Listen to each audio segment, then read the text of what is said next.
Bueno, nosotros vamos a ir al recinto porque decíamos, después de las 8 de la mañana estaba previsto que la Cámara de Senadores empiece el debate. En este caso la ley arranca por la Cámara Alta porque es una ley que remite el Poder Ejecutivo. Todas las leyes que remite el gobierno a la legislatura se debaten primero en la Cámara de Senadores, excepto las leyes que tienen que ver con cuestiones económicas. Avalúo, impositiva y presupuesto entran primero por diputados. Así está el recinto, o por lo menos esta es la transmisión oficial, con horario de 7:44, ya se había habilitado la transmisión a través del canal de YouTube que tiene el Senado provincial y se ve prácticamente vacío, gente acomodando las cosas, los legisladores ingresando, decía Luciana Campigotto, seguramente primero pasarán por su despacho, después irán a algunas otras oficinas dentro del recinto legislativo para ir acordando entre los bloques. Dentro de la Casa de las Leyes está Sebastián Goiburu, allí en el Salón de los Pasos Perdidos. Seba, buenos días. Buen día, Mario. Como bien decías vos, ya se comienzan a ver algunos legisladores que están ingresando al recinto. Nosotros vamos a escuchar las posturas de todos los partidos.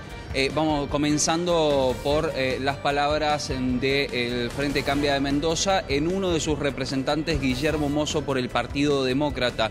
Guillermo, bueno, más allá de que usted pertenece a diputados y que en el día de hoy comienza el tratamiento en senadores, ha sido parte del trabajo que se está haciendo en la redacción del proyecto final que llegará al recinto. ¿Qué diferencias tiene? ¿Puede contarnos los puntos principales de la reforma de la 7722 y qué diferencia tiene con el anterior proyecto? Buen día. ¿Qué tal? Buen día. Bueno, este es el proyecto que presenta el gobernador Suárez y lo eleva para la legislatura, para su consideración. Respecto al actual 7722 tiene muchos cambios. Primero recordemos que la ley 7722 nace en un contexto en el 2007 donde no había una legislación de protección ambiental como después empezó a aparecer y dictarse. Luego de la 7722 apareció la ley de ordenamiento territorial, la ley de glaciares, la ley de protección del ambiente, es decir, toda una serie de legislación nacional y provincial que cambió el contexto de protección ambiental que antes no existía. ¿Cuáles son los puntos principales del proyecto de ley que hoy va a ser tratado finalmente en el recinto? Bueno, te diría que lo podemos resumir en tres, tiene 12 a 13 puntos importantes, pero digamos, tres agrupan a todos esos que serían. Primero le agrega un tema de control.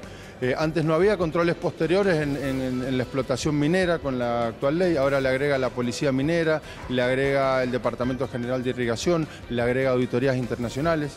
El segundo punto que le agrega el control ciudadano, que permite a través de un portal online hacer el seguimiento, le agrega seguros de caución a los proyectos que antes no tenía y quizás lo más importante que genera una defensa activa del agua a través de un fondo que se va a establecer con las regalías para recursos hídricos, es decir, un fondo para hacer infraestructura en materia hídrica, sea para embalses, para riego intrafincas, para canalización. Porque el problema que hoy tenemos de la falta de agua de Mendoza es que no tenemos la infraestructura para almacenarla, para hacerla más eficiente y para distribuirla mejor.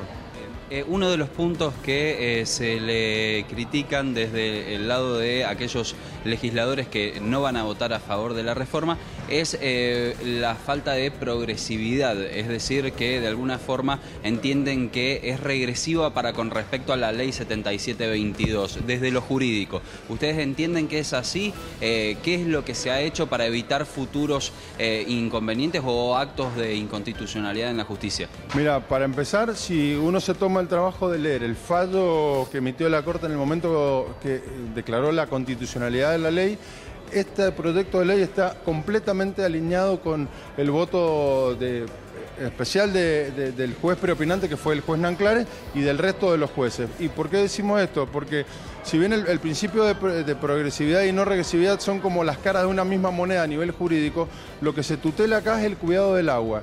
Y esta ley, con esto que te estaba comentando, mejores controles posteriores que antes no existían, auditorías ambientales internacionales, control participativo ciudadano, infraestructura para el recurso hídrico, esto le da progresividad a la ley, esto le agrega un estatus que antes no tenía. Entonces, esa crítica que se hace, que no es progresiva, al contrario, es progresiva, mejora el cuidado del agua, mejora los controles y mejora la participación ciudadana. Sebastián. Que se aplique solo en Malargüe, ¿podría significar un riesgo para otros departamentos que no están o que están en la misma cuenca? No, primero hay que llevar tranquilidad con el tema de que la legislación ambiental de Mendoza regula los institutos de participación ciudadana y cualquier proyecto tiene que ser debatido en cada localidad, con lo cual las consultas y audiencias públicas en cada lugar van a determinar el proceso de construcción de licencia social. Eso en primer lugar. Segundo lugar, con el tema de las cuencas, acá está establecido que la autoridad de aplicación va a hacer y pedir y solicitar los informes sectoriales de todos aquellos municipios afectados, los cuales estarán dentro de la evaluación. Vos tenés en cuenta que la evaluación de impacto ambiental a través de la DIA, la Declaración de Impacto Ambiental, es un proceso técnico en el cual intervienen a través del CIAM, que es un instituto formado, es un centro formado por 13 organismos, de acuerdo al decreto 820, te genera una cantidad de información técnica que hay que sacarlo de la consideración política. Por eso me parece que también es bueno que esta ley diga que los informes tienen que ser elaborados por técnicos y no merituados por políticos.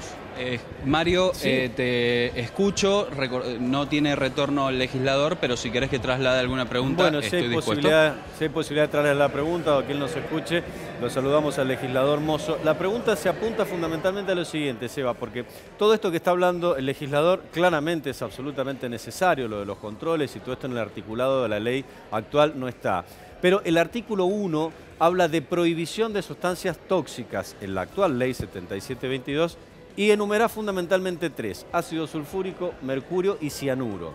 En la reforma, este artículo 1 es el principal objeto de discusión de aquellos que están en contra. Dicen, se limitan sustancias químicas, no habla ni de prohibición ni de toxicidad, y saca de esa lista de prohibiciones al cianuro. Y es ahí donde apuntan fundamentalmente quienes se oponen a la reforma. Bien, Mario hace hincapié en el artículo número 1 del proyecto de reforma, en donde se habla acerca de las sustancias. ¿Qué nos puede decir acerca de aquellas críticas que se hacen con respecto a a permitir el uso de cianuro, de ácido sulfúrico? Bueno, buen día Mario, pregunta larga que no la podía escuchar. Bueno, lo que hace el artículo primero sustituye una prohibición de 3 sustancias, dejándola solamente en una, que es el mercurio, a restringir el uso de soluciones, el uso de soluciones donde, por ejemplo, el cianuro o el ácido sulfúrico son graduadas de acuerdo a una intensidad. Tengamos en cuenta que estas sustancias son utilizadas en muchísimas industrias dentro de la actividad económica en la Argentina. El ácido sulfúrico se usa en la vitivinicultura, el cianuro se usa en procesos farmacéuticos, industriales, nylon, acrílicos, pinturas, tinturas. Y acá lo que está en discusión es no la sustancia en sí, sino la graduación, cómo se gradúa. Y en la minería se utilizan soluciones en las cuales hay un grado de disolución importante, en el sentido de que, por ejemplo, en millones de litros vos le estás metiendo un sobrecito de edulcorante. Entonces, hay una escala internacional medida, estandarizada, que te dice y te permite cuáles son los usos de este tipo de soluciones con estas sustancias. Con lo cual, la prohibición lisa y llana impide el desarrollo de una actividad. En cambio, adoptar un estándar internacional que rige en todo el mundo te permite desarrollar la actividad bajo parámetros responsables y controlables.